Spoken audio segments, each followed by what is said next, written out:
Homogeneous linear equation इस video में हम पढ़ेंगे जब हमारे पास सिस्टम ऑफ इक्वेशन कैसी हो, होमोजीनियस हो। होमोजीनियस होती है हमारी ax इक्वल टू 0 टाइप की। अच्छा, ये सिस्टम आपका हमेशा कंसिस्टेंट होता है। क्यों? क्योंकि इसका एक solution capital x equal to 0 हमेशा एग्जिस्ट करता ही करता है। कैपिटल x इक्वल टू 0 मतलब किसकी वैल्यू 0 होगी? कैपिटल x क्या होता है? आपके जो अननोन्स होते हैं। तो कैपिटल एक्स इक्वल टू 0 का क्या मतलब हुआ? सारे अननोन्स आपके 0 होंगे। तो ये कहलाता है हमारा एक सोल्यूशन जो होगा वो हमेशा एग्जिस्ट करेगा ही करेगा। तो this system is always consistent. This system is always, मैं ये बता देती हूँ, ये आप समझ ही गए होंगे, ऑलवेज कंसिस्टेंट और इट्स वन सोल्यूशन यहां ध्यान रखिएगा, यहाँ कैपिटल एक्स इक्वल टू 0 में लिख रही हूं, ऑलवेज एग्जिस्ट। ठीक है, अब इसमें हम क्या करते हैं, सबसे पहले हम रैंक ऑफ ए फाइंड करते हैं।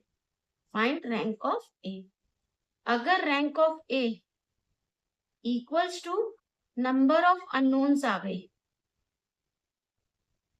ठीक है, तो हमारा यूनिक सोल्यूशन होगा और इसको हम एक और नाम से जानते हैं, ट्रिवियल सोल्यूशन। तो हमें अक्सर यूनिक की जगह ट्रिवियल सोल्यूशन के नाम से दिया जाता है होमोजीनियस में। और अगर आपका rank of A is comes out to be less than number of unknowns, ठीक है, तो आपका आएगा इनफाइनाइटली मेनी सॉल्यूशंस। ठीक है, और इसको हम एक और नाम से जानते हैं, नॉन ट्रिवियल सॉल्यूशंस। ठीक है, इसको हम एक और किस नाम से जानते हैं, नॉन ट्रिवियल सॉल्यूशन। तो चलिए अब हम इसका एक क्वेश्चन करते हैं, एक एक करके हम इसके भी डिफरेंट टाइप के क्वेश्चन करेंगे और देखेंगे इसको कैसे सॉल्व किया जाता है। ठीक है, हम दोनों टाइप के क्वेश्चन करेंगे यहाँ पर। एक में हम दिखाएंगे आपका यूनिक सोल्यूशन एग्जिस्ट करेगा और एक में दिखाएंगे कि आपका इनफिनिटली मेनी सोल्यूशन एग्जिस्ट करेगा। जैसे हमें पहला क्वेश्चन दे रखा है, test whether the following system of equation possesses a non trivial solution. आपको ये टेस्ट करना है कि ये जो सिस्टम ऑफ इक्वेशन है, क्या ये नॉन ट्रिवियल सोल्यूशन एग्जिस्ट करता है क्या? नॉन ट्रिवियल मतलब इनफिनिटली मेनी सोल्यूशन। तो उसके लिए हमसे सबसे पहले ए मैट्रिक्स फॉर्म करनी पड़ेगी। ए मैट्रिक्स हमने फॉर्म करी, 1 1 2 3 3 4 7 10 5 7 11 17 6 8 13 16, 4x4 की मैट्रिक्स बन गई। अब इसके नीचे का हमें ये तीनों एलिमेंट 0 करने हैं, अपर ट्रायंगुलर में चेंज करना है। तो हमने लगा दिया operation R2 minus 3R1 R3 minus 5R1 R4 minus 6R। यहां बना देते मैट्रिक्स, क्या बनी हमारी 1 1 2 3।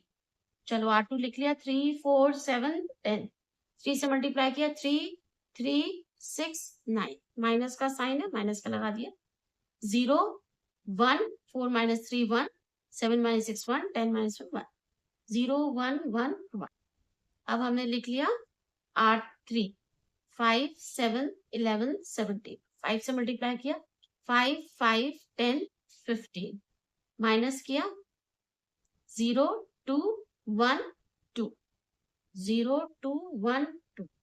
चलिए अब हमने R4 लिखा, R4 है हमारे पास 6 8 13 16, 6 से मल्टीप्लाई किया 6 6 12 18, माइनस का लगा दिया 0 2 1 माइनस 2 0 2 1 माइनस 2।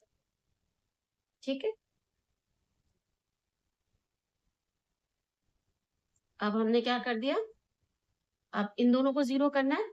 आपने लगा दिया R3 minus 2R1 2R2 R4 minus 2R2, इन दोनों को 0 करा तो हमारे पास मैट्रिक्स मिल गई। मैं इसके साइड ही साइड लिखती जा रही हूँ, आप नीचे नीचे करके लिखेंगे।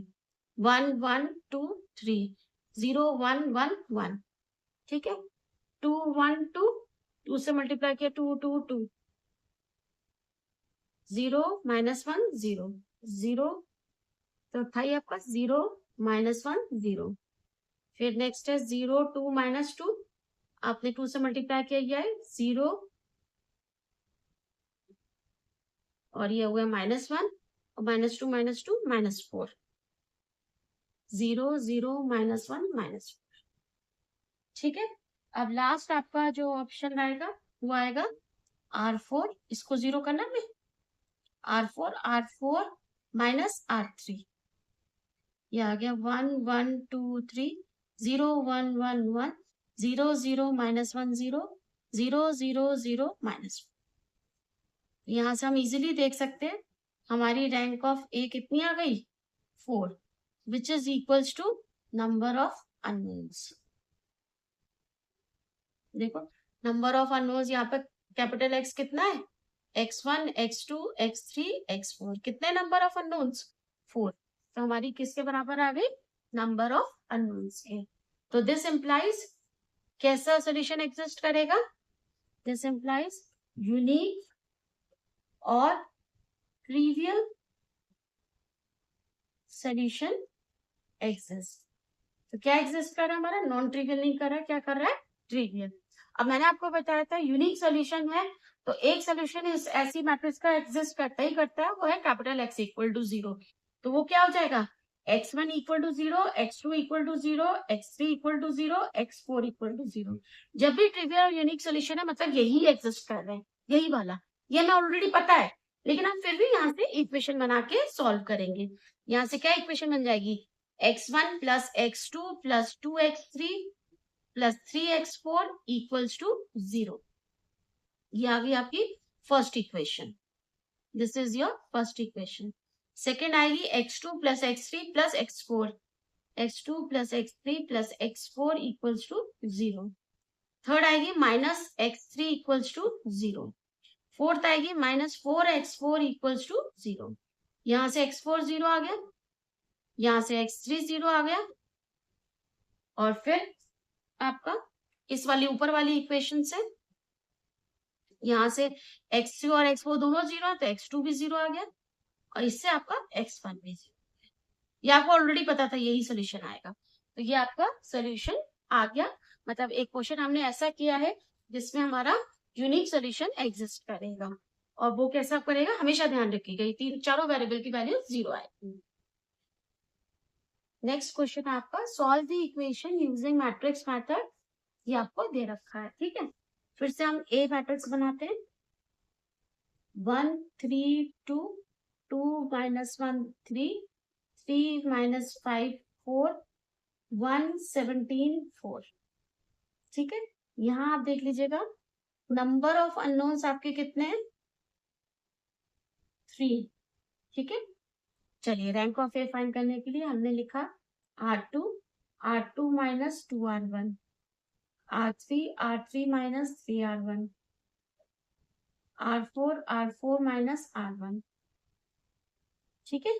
तो हमारा जो मैट्रिक्स है वो बन गई 1 3 2 2 -2 0 -1 -6 -7 3 -4 -1, ठीक है। नेक्स्ट आएगा आपका 3 -3 0 -5 -9 -14 और 4 -6 -2, ये भी 0 हो जाएगा। 17 -3 14 4 -2 2, तो -14 और 14 7 का मल्टीपल ही है। अब हमें इन दोनों को 0 करना है तो हम क्या कर देंगे R3 minus 2 R2 R4 minus plus 2 R2, ठीक है। ये मैट्रिक्स बन गई 1 3 1 3 2 0 -7 -1 0 0 और -2, ये +2 हो जाएगा, ये भी 0 हो गया। ठीक है, 0 0 0, ये भी 0 हो गया। ठीक है, तो यहाँ से हमें दिख गया रैंक ऑफ ए कितनी आ गई, 2, which is less than number of unknowns. This implies non trivial और infinitely many solutions exist। ठीक है, ले लो इक्वेशन लिख लो, x1 plus 3x2 plus 2x3 equals to 0। Equation 1 हो गई। इक्वेशन 2 हो गई -7x2 minus x3 equals to 0। आपने ले लिया late x2 equals to k, तो x3 की वैल्यू आ गई आपकी -7k, तो x1 की वैल्यू आ गई, x1 यहाँ से क्या लिख सकते हैं हम, -3x2 माइनस 2x3, तो 3x2 हो जाएगा -3k और 2x2 यानी +14k, तो ये आ जाएगा 11k। This is the answer. ये आंसर हो गया इस क्वेश्चन का।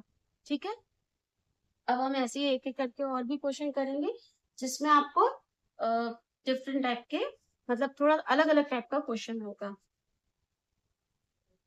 नेक्स्ट क्वेश्चन है फाइंड द वैल्यूज ऑफ के for which the system of equations, ये आपको दे रखी has a non trivial solution. तो सबसे पहले हम लिखेंगे मतलब इसका हम लोग आंसर लिखेंगे,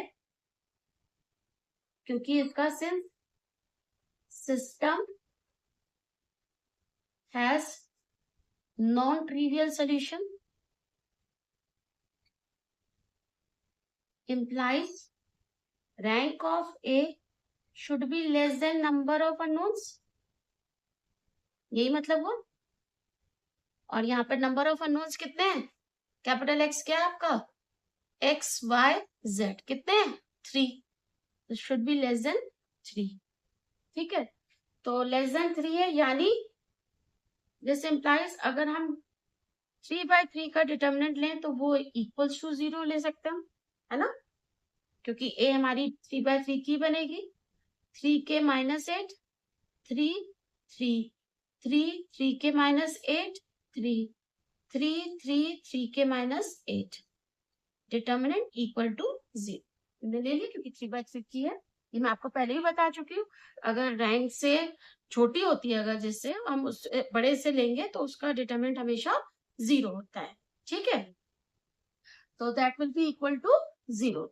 अब थोड़ा सा हमें दिख रहा है हर रो में एलिमेंट एक से ही है, रिपीट हो रहे हैं, तो हम क्या कर सकते हैं, हम एक ही कॉलम में बाकी सारे कॉलम का एडिशन ले लें। C1 में हम C2 और C3 दोनों ऐड कर दें, तो हमें क्या मिल जाएगा, 3k माइनस 8 प्लस 3 प्लस 3, तो 3 और 3 6, 6 और -8 -2, क्या मिल गया 3k -2। यहाँ भी हमें 3k -2 मिल जाएगा, यहाँ भी हमें 3k -2 मिल जाएगा। बाकी आप एज इट इज उतार दीजिए। तो ये जब भी हम ऐसा क्वेश्चन सॉल्व करते हैं तो देखो हमारी सबसे पहली क्या इक्वल टू 0, हमारी क्या मेंटालिटी होती है, हम क्या चीज फॉलो करते हैं, हम ये जो 3 वैल्यूज है इनमें से कोई भी 2 वैल्यूज 0 कर दे, सच दैट हमें हम डिटर्मिनेंट निकालेंगे वो हमारा इजी फॉर्म में सॉल्व हो जाएगा। वही कोशिश हम कर रहे हैं। अब क्या है, इस कॉलम में से आप 3k -2 बाहर ले लो। चलिए, आपने ले लिया 3k -2 बाहर, 3k -2 आपने बाहर ले लिया, तो बचा 1 1 1 3 3k -8 3 3 3 3k -8 इक्वल्स टू 0। अब 3 का मल्टीप्लाई करके इसमें माइनस कर दे, 3 का मल्टीप्लाई करके इसमें माइनस कर दे, तो C2 माइनस 3C1 जो मैंने आपको बताया था फॉलो करना हम चाहते हैं, ताकि हमारा इजीली डिटर्मिनेंट सॉल्व हो जाए। 1 1 1 0 3k -8 -1 3k -9, ये हो जाएगा 3 -1 2 0, ये आ जाएगा 3 -1, अच्छा 3 -3 0, ये भी 3 -3 0 हो जाएगा, सॉरी यहाँ 3 से मल्टीप्लाई किया ना, तो 3k -8 -3, तो 3k -11 हो गया, ये 0 और ये हो जाएगा, ये भी 3k -11। Equals to 0। अब सीधे डिटर्मिनेंट ले लिया, यहाँ 3k माइनस 2 का मल्टीप्लाई हो रहा, सीधे 3k माइनस 2 तो लिख लिया, सीधे हमने डिटर्मिनेंट लिया 1 इंटू 3k माइनस 11 का होल स्क्वायर, ये 0 हो जाएगा, इक्वल्स टू 0। तो हमारा 3k माइनस 2 से मिल गया हमें k इज इक्वल्स टू 2/3, ठीक है। और 3k माइनस 11 के होल स्क्वायर इक्वल टू 0 से हमें मिल गया k इक्वल्स टू 11/3, 11/3। ये 3 आंसर हो गए k की वैल्यू के, ये हमारे आंसर हो गए। तो एक हमने डिफरेंट टाइप का क्वेश्चन किया है जिसका आंसर हमें ऐसा मिला है। एक और हम डिफरेंट टाइप का क्वेश्चन करेंगे, देखिए मैं लिखती हूँ भी। फोर्थ क्वेश्चन हमारा जो होगा ये भी थोड़ा सा डिफरेंट है और ऐसे ही बेस्ड है कि आपको एक अननोन दे दिया जाएगा और आपको नॉन ट्रिवियल सोल्यूशन दे दिया जाएगा और उस अननोन की वैल्यू आपको फाइंड करनी है। तो जैसे फोर्थ है हमारा, वही find the value of lambda. चलो मैं लिख देती हूँ ताकि आप लोगों को लिखने में आसानी रहे। Find the value of lambda for which the following system of equations is consistent and has non-trivial solution। देखिए आ गया, हमेशा ऐसे दिया जाएगा non-trivial solution। solve equations, ये एक नया क्वेश्चन है, for all such values of lambda। हमें सोल्यूशन और निकालना है हर एक उस वैल्यू के लिए। इक्वेशन दे रखी है lambda minus 1x plus 3 lambda plus 1y plus 2 lambda z equals to 0। Then lambda minus 1x plus 4 lambda minus 2y plus lambda plus 3z equals to 0। 2x plus 3 lambda plus 1y plus 3 into lambda minus 1 z equals to 0। तो देखो solution में हम फिर से वही लिखेंगे जो हमने पहले लिखा था। क्या लिखा था कि ये नॉन ट्रिवियल सोल्यूशन है और तो इसकी वजह से क्या होगा, इसकी जो रैंक होगी ए की वो less than number of unknowns होगी। यहाँ भी नंबर ऑफ अननोन्स है 3, तो लेस देन 3 होगी। लिखिएगा ये चीज जो मैं बोल रही हूँ आपको यहाँ भी मेंशन करनी पड़ेगी। तो रैंक ऑफ ए कैसी आ गई हमारी, लेस देन 3 आ गई। This implies determinant of A 3 cross 3 is equals to 0।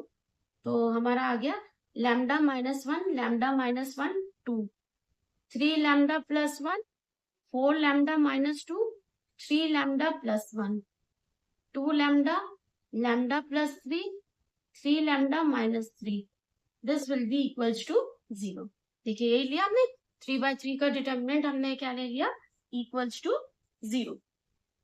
अब हमें फिर से वही कोशिश करनी है कि हमें अपना जो एलिमेंट है वो 0 कर दें। तो देखो हमें यहाँ पर दिख रहा है ये दोनों टर्म सेम है ना, तो हम ऑपरेशन लगा सकते हैं R1 माइनस R2। तो हमारी जो ये है क्या आ जाएगी, ये तो 0 हो गया। 3 lambda minus 4 lambda minus lambda minus 2 minus 1 minus 3, sorry this minus जैसे ना 1 plus 2 plus 3 2 lambda minus lambda lambda minus 3, ये ऐसे रहा।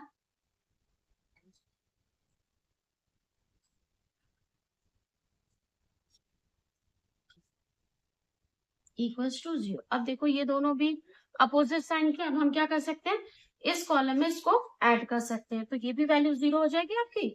तो देखो आपने लिख दिया C2 प्लस C3, तो आपका आ गया 0 लैम्डा माइनस 1 2 0 और ये आ जाएगा क्योंकि प्लस करें 4 lambda plus lambda 5 lambda minus 2 plus 3 plus 1 3 lambda plus 3 lambda 6 lambda और प्लस 1 माइनस 3 माइनस 2, ठीक है। ये आ जाएगा आपका लैम्डा माइनस 3 ही रहा, lambda plus 3 3 lambda minus 3 equals to 0। अब सीधा आप डिटर्मिनेंट सॉल्व कर लीजिए इस वाली इक्वेशन से। तो जब आप डिटर्मिनेंट सॉल्व करेंगे आपको मिलेगा प्लस माइनस प्लस ही होता है, तो ये आ जाएगा आपका lambda minus 3 into this lambda minus 1 into 6 lambda minus 2 into -2 5 lambda plus 1 बड़ा लैम्डा इक्वल टू 0। ठीक है, ये वैल्यू आ गई आपकी इक्वल टू 0, बाकी तो किसी की आएगी नहीं। लैम्डा माइनस 3 ये आ जाएगा 6 लैम्डा स्क्वायर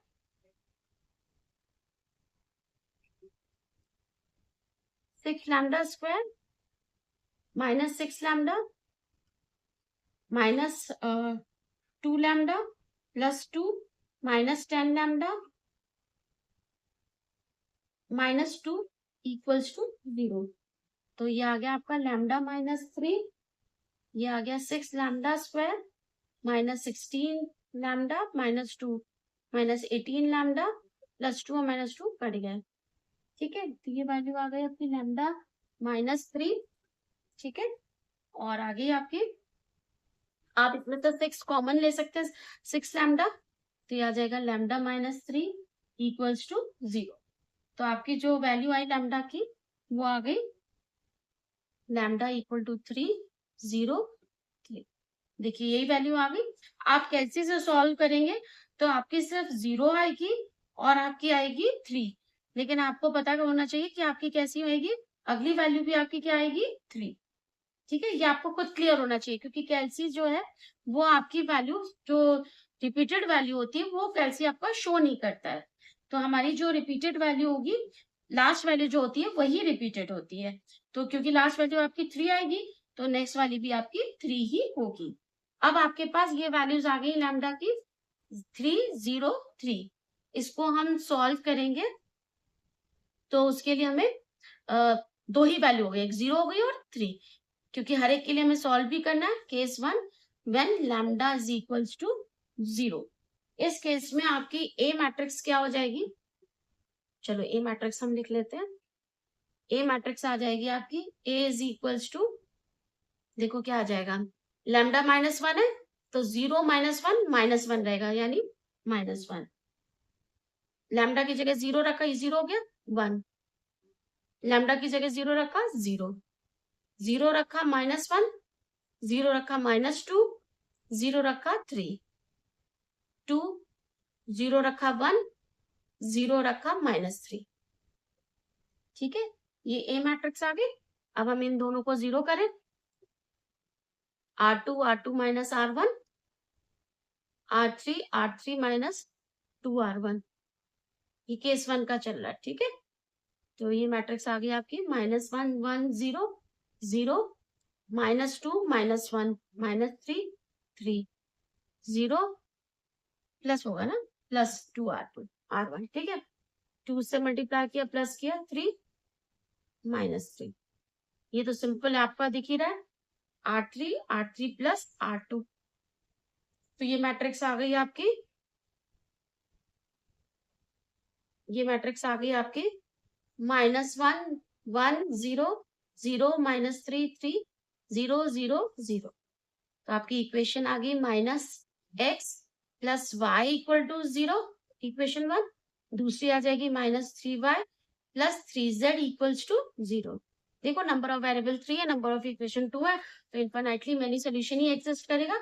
इस इक्वेशन को हम ऐसे भी लिख सकते हैं, इक्वेशन 2 को 3 को हटा दे, हमने ले लिया let z equals to k, तो y की वैल्यू भी k आ जाएगी। ठीक है, y की वैल्यू k आ गई तो x की वैल्यू कितनी आ जाएगी, x की वैल्यू भी आ गई k। ठीक है, दिस इज द आंसर। एक सोल्यूशन तो ये हो गया। ठीक है, केस 2 हमने लिया, केस 2 में हम क्या लेंगे, यहाँ लिख देती हूँ केस 2। एक तो 0 आया था और एक 3 आया था ना, तो केस 2 में हम लिख लीजिए when lambda is equals to 3। Case 2 हमने लिख लिया when lambda is equals to 3। तो हमारी ए मैट्रिक्स बन जाएगी, 3 रखा 3 -1 2, 3 रखा 3 3 जा 9 9 प्लस 1 10, 3 रखा 3 2 जा 6, 3 रखा 3 -1 2, 3 रखा 3 4 जा 12 12 -2 10। 3 रखा, 3 + 3 6, 3 रखा तो 2 रहा, 3 3 जा 9 + 1 10, 3 रखा, 3 - 1 2, 2 × 3 6, यही आ गई सिंपल, सारी वैल्यू एक आ गई। इसमें तो साफ आप लिख दोगे R2 R2 - R1, R3 R3 - R1, तो ये मैट्रिक्स आ गई आपकी 2 10 6 0 0 0 0 0 0, ये आ गई आपकी इक्वेशन। आपने यहाँ पे मान लिया। अब देखो इसमें क्या है कि सारी वैल्यूज आपकी 0 आ गई, एक ही इक्वेशन बनी है, तो आप एक ही इक्वेशन ले लोगे।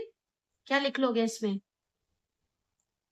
2x + 10y + 6z = 0, या x + 5y + 3z = 0। इसमें लिख लो लेट y = k2 और z अच्छा k1 मान लो, क्योंकि वो तो आपने k माना था, k1 और z = k2। तो x की वैल्यू आ जाएगी -5, y होगा तो k1 -3 k2। ये सोल्यूशन हो गया आपका सेकंड पार्ट का।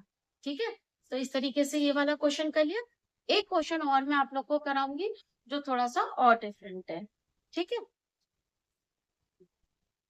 देखिए नेक्स्ट क्वेश्चन है आपका, show that the homogeneous system of equations, ये आपको दे रखी है, has non trivial solution if this is happening. ठीक है, तो हम ये तो लेके चलेंगे, हमें शो करना है कि नॉन ट्रिवियल सॉल्यूशन है, तो हम क्या करेंगे, ये कंडीशन लेके चलेंगे और बता देंगे कि जो डिटर्मिनेंट होगा वो 0 आ जाता है। देखो नॉन ट्रिवियल सॉल्यूशन के लिए क्या होगा कि हमारी जो रैंक ऑफ ए है वो लेस देन आनी चाहिए नंबर ऑफ अननोन से। नंबर ऑफ अननोन्स आप देख सकते हो इस क्वेश्चन में कितने हैं, 3 है, लेस देन 3 आनी चाहिए, है ना। तो इसका क्या मतलब है कि अगर हम डिटरमिनेंट लेंगे 3 × 3 का तो वो 0 आना चाहिए, तो हम 3 × 3 का डिटरमिनेंट लेके चलेंगे और शो कर देंगे वो इक्वल टू 0 आ गया। इसका मतलब है कि उसके बाद हम बता देंगे, इसका मतलब हुआ कि रैंक ऑफ ए जो है वो लेस देन 3 होगी, which is less than number of unknowns, hence it is having a non trivial solution. ये हम लेके चलेंगे।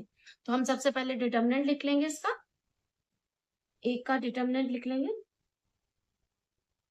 1 cos gamma cos beta, cos gamma 1 cos alpha cos beta cos alpha 1 equals to 0। तो देखो determinant अगर हमने सबसे पहले डिटरमिनेंट ले लिया तो 1 का लिया, तो 1 - cos स्क्वायर अल्फा, नहीं इक्वल्स टू 0 नहीं लेंगे बेटा, इक्वल्स टू 0 हम शो करें। ठीक है, minus cos gamma into cos gamma होगा cos gamma minus cos alpha cos beta, cos gamma minus cos alpha cos beta plus cos beta into होगा cos alpha cos gamma minus cos beta. ठीक है, चलो लिख लिया 1 minus, अच्छा 1 - cos square alpha को हम क्या लिख सकते हैं, sine square alpha minus cos square gamma plus cos alpha cos beta cos gamma plus ये भी यही आया cos alpha cos beta cos gamma minus ये आ गया cos स्क्वायर बीटा। इस cos स्क्वायर बीटा को इधर लिख लो, sine square alpha minus cos square beta, ये वाला जो cos स्क्वायर बीटा वो मैंने इधर लिख लिया, minus cos square gamma cos square gamma plus इन दोनों को ऐड कर दिया, सेम वैल्यू है 2 cos alpha cos beta cos gamma. ठीक है, अब इसमें से मैंने माइनस कॉमन ले लिया, इन दोनों में से मैंने माइनस कॉमन ले लिया, ये आ गया minus cos square beta minus sign square alpha close. cos square gamma को मैं लिख सकती हूँ cos gamma into cos gamma, ये रहा 2 cos alpha cos beta cos gamma. अब हमें पता है cos square a minus sin square b, this will be equal to cos a plus b cos a minus b। तो यहाँ पर देखो a जो है, here a जो है वो बीटा है एंड b जो है वो अल्फा है, क्योंकि साइन के साथ अल्फा है। ठीक है, तो हमने इसको इसमें रख दिया, ये मैं मिटा रही हूँ। ठीक है, हमने इधर रख दिया माइनस कॉस स्क्वायर बीटा की जगह मैंने क्या रख दिया, कॉस ए प्लस बी यानी कॉस अल्फा प्लस बीटा, ठीक है, और कॉस बी माइनस ए, सॉरी ए माइनस बी यानी beta minus alpha, cos beta minus alpha, ठीक है, माइनस, अच्छा कॉस गामा है, कॉस गामा को अब हमने लिखा है, इसको लिखने से पहले एक चीज और लिख लेते हैं, ये तो हो ही गया, also alpha plus beta plus gamma की वैल्यू आपकी 0, तो गामा को हम ऐसे लिख सकते हैं, then cos gamma is equals to cos minus alpha plus beta लिख सकते हैं, दोनों तरफ कॉस लगा दिया, तो इसकी वैल्यू सिंपल क्या आ जाएगी, कॉस अल्फा प्लस बीटा, क्योंकि हमें पता है cos minus theta cos theta होता है, तो cos minus theta is cos theta, तो कॉस गामा की जगह हम ये भी लिख सकते हैं। चलिए अब वैल्यू पुट करते हैं, माइनस हो गया, इसकी जगह हमने लिख दिया cos alpha plus beta and cos beta minus alpha, क्योंकि ए माइनस बी ए यहाँ पे बीटा है, फिर माइनस एक कॉस गामा की जगह हमने लिख दिया cos alpha plus beta, cos gamma बाकी दूसरा वाला ऐसे ही लिखा रहने दिया, सेकंड वाला ऐसे ही लिखा रहने दिया, इस कॉस गामा की जगह, क्योंकि हमें पता है कॉस गामा को हम कैसे लिख सकते हैं, कॉस अल्फा प्लस बीटा वो लिख दिया, plus 2 cos alpha cos beta cos gamma ऐसे ही लिखा रहने दिया, ठीक है। अब इन दोनों में से ये जो फर्स्ट टू टर्म्स हैं, इनमें से हमें कॉमन मिल रहा है, अच्छा इसमें एक चीज और है, देखो आप जो है इसमें अल्फा प्लस बीटा को, कॉस अल्फा प्लस बीटा को हम क्या लिख सकते हैं, कॉस गामा, ये कॉस गामा हो गया, cos beta minus alpha minus cos alpha plus beta cos gamma, इसकी जगह मैंने कॉस गामा लिख दिया, ठीक है, plus 2 cos alpha cos beta cos gamma, अब इन दोनों में से कॉस गामा कॉमन ले सकते हैं, कॉस गामा मैंने कॉमन ले लिया, तो ब्रैकेट में क्या आया, देखो माइनस रखा, ब्रैकेट में क्या आया, cos beta minus alpha plus cos beta plus alpha, ऐसे लिख लीजिए, ठीक है, alpha plus beta beta minus gamma, अच्छा इसको हम ऐसे भी लिख सकते हैं अल्फा प्लस बीटा, और इसको हम लिख सकते हैं अल्फा माइनस बीटा, क्योंकि आपको पता है cos minus theta cos theta, ये ऐसे लिखा रह देते हैं, ये चीज समझ में आई, इसको हमने ऐसे कैसे लिख लिया, क्योंकि हम यहाँ पे माइनस कॉमन ले लेंगे, तो अल्फा माइनस बीटा हो जाएगा, cos minus theta cos theta होता है, तो simple cos alpha minus beta हो जाएगा, इसीलिए मैंने इसकी जगह कॉस अल्फा माइनस बीटा लिखा, ठीक है, मिटा दिया। अब cos A plus B plus cos A minus B क्या होता है, cos A cos B, two cos A cos B, अब हमें पता है since cos A plus B plus cos A minus B, this will be equal to 2 cos a cos b, ये formula होता है, ठीक है, तो यहाँ इस वाले में हम लगाएंगे here a is equals to alpha and b is equals to beta, चलिए लगा दिया हमने, तो हमारे पास क्या आ गया, माइनस कॉस गामा, ये आ गया cos alpha cos beta, 2 cos alpha cos beta, 2 भी तो था ना 2, plus 2 cos alpha cos beta cos gamma, ये आ गया आपका minus 2 cos alpha cos beta cos gamma, ये आ गया plus 2 cos alpha cos beta cos gamma, दोनों कट गए, इक्वल्स टू 0, ठीक है, इक्वल्स टू 0, फिर आप इसका रीजन बता दोगे, क्या आ गया आपका, this implies determinant A 3 cross 3 equals to 0, this implies rank of A less than 3, this implies rank of A less than number of unknowns, क्योंकि नंबर ऑफ अननोन्स भी आपके कितने हैं 3, this implies system has a non trivial solution, ठीक है, hence proved, यहाँ पर आपका ये प्रूफ हो गया, तो जितने भी आपके नॉन होमोजीनियस के जितने भी आपके टाइप के क्वेश्चन बन सकते थे वो हमने यहाँ पर इस वीडियो में सॉल्व कर